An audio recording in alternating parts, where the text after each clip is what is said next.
Hoe vorder die ENSO-toestande en wat lê vir ons vir die res van die seisoen? Hierdie week se AMT landbouweervooruitskatting word moontlik gemaak deur Komdie Graanbemarking. Ek weet ek vra dit elke week, maar sal jy asseblief ons 'n groot guns doen en ons volg op YouTube of op Facebook. Dit verseker dat ons hierdie inligting week na week vir jou kan bring. So baie dankie vir jou ondersteuning. Goeiedag. Ons het die afgelope week redelik reën gehad oor die westelike en suidelike dele van die land.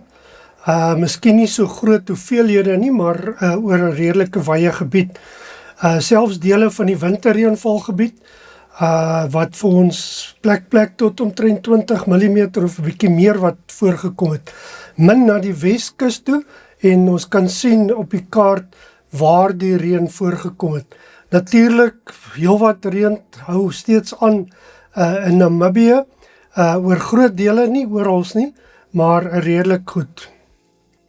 Hoe lyk die kanse vir reën vir die volgende tyd? Nou hierdie is 8 tot 14 April en ons kan sien amper dieselfde patroon as wat die afgelope week voorgekom het. Nie swaar neerslae nie, die donkergroen gedeeltes is so tussen 10 en 25 mm, maar ons kan sien oor 'n groot deel van die land waar daar ligte reën kan voorkom. 15 tot 21 April omtrent dieselfde patroon, behalwe dat die beter reënval neerslae 'n bietjie ooswaarts skuif, Vrystaat, Noordwes, Oos-Kaap en die noordelike provinsies, redelik min reën oor die Weskus gedeeltes.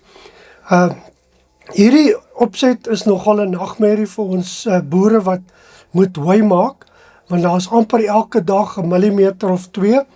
Die lug bly baie vochtig, so baie ongunstige toestande.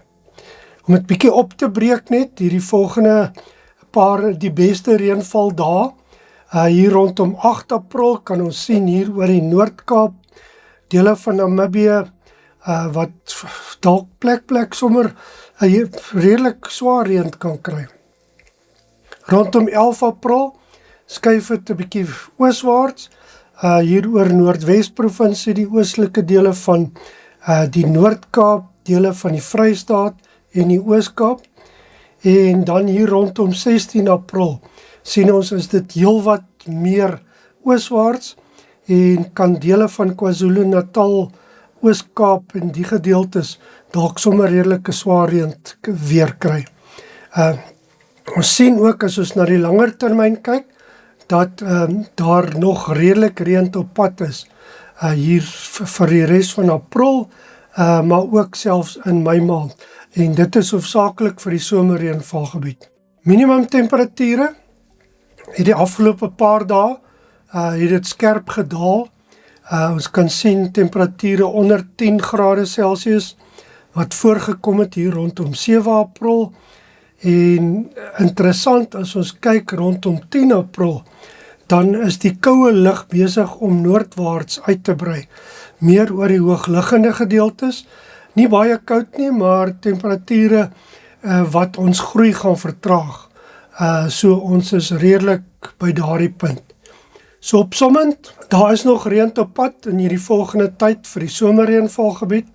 Nie veel reën vir die winterreënvalgebied nie, alhoewel daar ligte neerslae kan voorkom. Temperature betref, die seisoen het nou gedraai. Ons kan sien ons minimum temperature is redelik begin laer word. Ons maksimum temperature oor die Wes-Kaap hier vroeg, hier rondom 8-9 April, kan daar temperature van bokant 40 grade weerkom, veral oor die Weskus gedeeltes. So ja, mooi loop en lekker boer. Baie dankie Johan, soos gewoonlik baie insiggewend gewees. Hierdie episode word moontlik gemaak deur Komdie Graanbemarking. Sien weer volgende week.